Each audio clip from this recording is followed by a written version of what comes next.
Dibo sa inyong lahat. Pangalas naman. If I will describe Mr. Marcos in a few words, Anong gamit natin? that would Attorney be, Lechong! Ate Mami, Hello! do not trust ang Marcos. Do not trust with your life. Do not trust with your wealth. Do not trust with your future. Do not trust with your collective political power. Dahil uhaw na uhaw ang mga Marcos na yan ng kapangyarihan ng taong bayan. Hindi yan aalis. So I'll take up from yung sinabi ni Maestro Kaado Paglinawan, yung gera ni Marcos. 6 years akong katrabaho ang mag-asawa. Naputulay, napindot ko. Nagtrabaho ako sa kanila na walang bayad kahit piso. Dahil naniwala ako na tinaya sila ni Smartmatic noong 2016.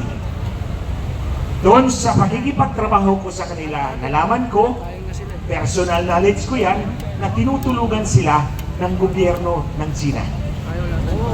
Tinutulungan sila. Yung ambassador dito, yun ang point man ng Chinese government para tumulong sa kanila. So nabuo si Lisa Marcos ng kumpanya na China-Philippine United Enterprise.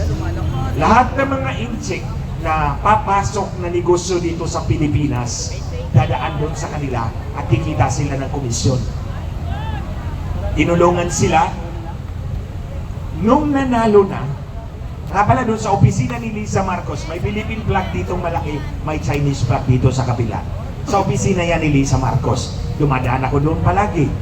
So, nung nanalo na, lumuhod agad si Marcos sa Estados Unidos. Kumbaga sinaksak niya sa likod ang mga incheck na tumulong sa kanila sa 6 na taon. Kaya ayan, nagwala ang mga incheck. Galit na galit sa kanila dahil sobrang traidor ang mag-asawang ito. Kaya kung makita ninyo mga kababayan, sa panahon ni President Duterte, walang barko ng Pilipinas na binunggo ng mga incheck. Di po ba? Yes! Walang naputulan ng daliri. Pero ngayon, bakit violente ang mga incheck sa atin? Hindi yan dahil galit sila sa Pilipino. Personal na galit nila yan kay Marcos. 6 na taon kaming tumulong sa'yo, tapos trinaydor mo kami. That's one story of betrayal. Pangalawa, si Pastor Kibuloy at SMNI. Nung panahon ng kampanya, tinulungan nila. Ito lang yung mainstream media na tumulong sa kanila, gumastos para sa kanila. Anong ginawa nila ngayon? Trinaydor din nila si Pastor Kibuloy at ang Kingdom of Jesus Christ.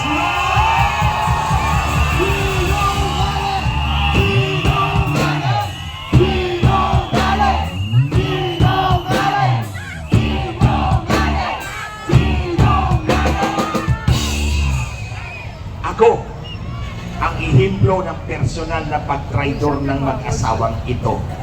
Kaya nga, ulit-ulitin ko, kung si Lisa Marcos nasa harap ko lang, sinampal na kita kaliwat kanan, back to back. Sobrang kapal ng mukha mo, Lisa Marcos, kaya ang tawag ko dito, creature from hell. Kapal ng mukha! Kapal ng mukha! Kapal ng mukha! Lisa Marcos. Lisa Marcos. Walang konsensya itong babaeng ito. Purely transactional. O ito ha. Ang isa sa kasama ko, si Hubert Guevara. Kasama ko yan sa grupo namin doon. Nag-selfie sa kanila ng 6 na taon. Alam nyo, pinakuha niya ng private jet sa Davao. Kasi si Hubert Guevara naglalaro ng football doon sa Davao. Pinakuha ni Lisa Marcos ng private jet para dalhin sa Malacanang at ipresenta kay Bongbong Marcos, ito yung Senior Deputy Executive Secretary mo. Sa makatuwid, si Lisa Marcos ang nagdidikta kung sino ang pauupuin sa gobyerno. Hindi si Bangag Marcos. Yan ang malinaw na patunay na itong nakaupo sa Malacanang ay under the saya over and above. Alam ko, 6 na taong kong kasama yung mag-asawa na yan. Walang masasabi si Marcos pag pinikta ni Lisa Marcos. Yan ang totoo. Kaya ngayon, mga kababayan, ang nagpapatakbo ng gobyerno ay isang taong hindi ninyo hinalal. Yung Lisa Marcos na yan, hindi ninyo hinalal yan. Pero yan ang nagpapatakbo ng gobyerno, umaapekto sa buhay ng bawat Pilipino. Kaya isang rason kung bakit dapat patalsikin si Marcos Jr. dahil walang silbi. Ang tawag ko nga sa kanya, flower pot ka lang dyan sa Office of the President. Manikin ka lang, Marcos Jr. Kasi ang asawa mo naman ang totoong nagpapatakbo ng lahat ng bagay. Balik tayo kay Hubert Guimara. Wala pang 2 taon. Dinemote niya, tinapon sa SEC. Wala pa 1 buwan na heart attack bigla. You see? For me, that's another act of betrayal. Ako, pininta kay Smartmatic. Para dagdagan yung boto ni Marcos noong halalan. Kasi nga, si Inday Sara expected na mataas ang boto. Yung 32 million ni Inday Sara, totoong boto niya yan. Walang manipulasyon yan. Ang kay Marcos, ulitin ko, 6 kaming technical na mga tao na nagpustahan doon sa headquarters. Pinakamataas na pusta namin, 24 million lang ang boto ni Marcos. Paglabas ng resulta, 31.8 million. So in other words, dinagdagan nila para dumikit kay Inday Sara. Kasi po, kung 32 million si Inday Sara at 24 million lang si Marcos, edi si Inday Sara ang titingalain nating leader, di po ba? Takot si Lisa Marcos na matanggal. Kasi balak nga niyang manatili sa Malacanang. Ang asawa muna niya ngayon, tapos sisirain nila si Inday Sara para isingit si Tampahudas, tapos sa 2034 ang anak na naman niya ang magpresidente. Papayag ba kayo na 18 taon si Lisa Marcos mag-ahari-harian sa ating lahat? Marcos resign! Marcos resign! Marcos resign! Marcos resign! Marcos resign! So itong ating pagpupulong ngayon, itong pagtitipon natin, this is beyond Pastor Kibuloy. This is beyond kay OJC. Ako nga nagpapasalamat ako, nakita ko yung mga kasama ko sa Region 8, Tacloban City. Andyan sila. Ang kasama, ang kaibigan ng masa. Hindi yan kay OJC. Hindi yan Pastor Kibuloy. Ordinaryong Pilipino yan na gustong lumaban para sa kinabukasan ng bawat Pilipino. That's the reason why we are here. I am not here. I am here dahil may issue tayo kay Marcos. Totoong issue na apektado ang lahat ng Pilipino. Una, minanipula ni Marcos ang kanyang eleksyon. Pakikipagkonsabahan, nasa affidavit ko yan ha, sino pa ang salaysay yan? Si Roger Alejandro Piñati Martinez. Sino ito?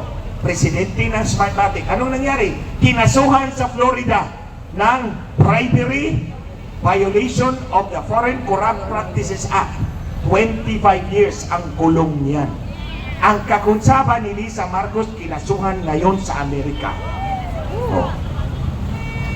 Ngayon, mamanipulahin nila, balak nilang tanggalin si Inday Sara. Huwag tayong pumayag na impeach nila si Inday Sara. Ngayon pala, paninindigan tayo. Inday Sara, Duterte! Inday Sara, Duterte! Inday Sara, Duterte! Again, this is also beyond Inday Sara. Tandaan ninyo mga kababayan, si Inday Sara lang ang tanging lehitimong hinalal ng taong bayan.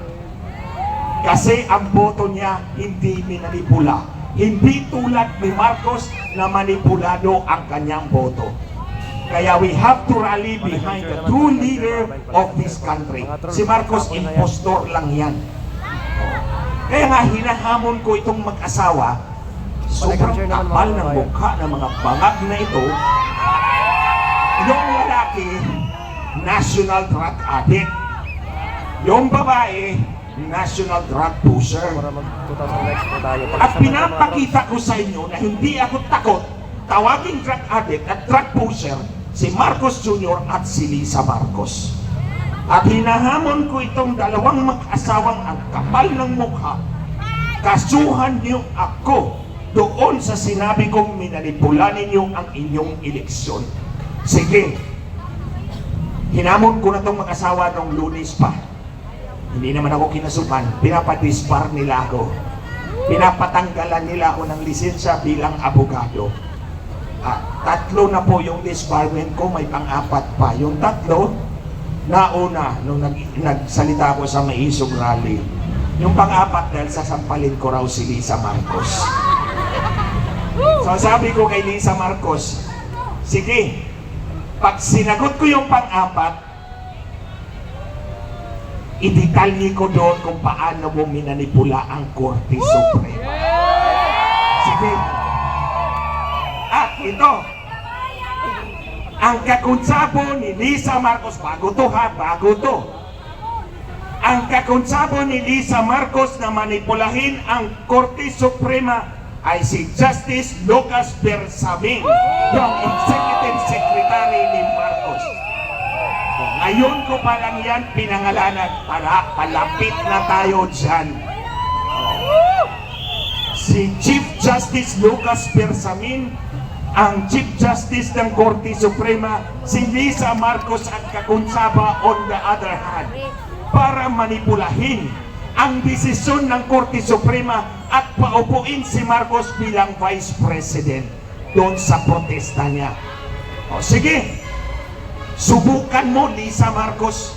Ididetalye ko yan at malalaman yan ng buong sambayan ng Pilipino kung gaano ka kakarapal at gaano ka kauhaw sa kapangyarihan. Natalo na nga yung asawa mo, minamanipula mo pa na makaupo. Yan ang totoo. Siyempre, alam ko yun dahil ako ang inutusan niya. So, I'm right in the center of it all. Ang problema lang ni Marcos, hindi niya ako kayang bayaran at hindi niya ako kayang takutin. Tandaan niyo mga kababayan, lahat ng taong may puso, may kaba.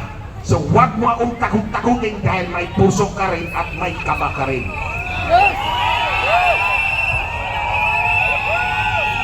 Mga kababayan, huwag nating bitawan ang isyu laban kay Marcos. Minanipula ang eleksyon, bangag ang mag-asawa, ayaw natin na drug addict ang mangumulo sa atin. Gusto nyo ba yan? Kung drug addict ang nasa Malacanang, ano na lang kaya mangyayari sa ating mga kabataan? Addict Sa din. inyo at sa atin. Anong kinabukasan meron tayo kung pangungulukan tayo ng mga walang matinong na utak? At totoo nga, personally, walang matinong na utak si Lisa Marcos at si Bongbong Marcos. Take it from me, kasama ko sila ng 6 na taon.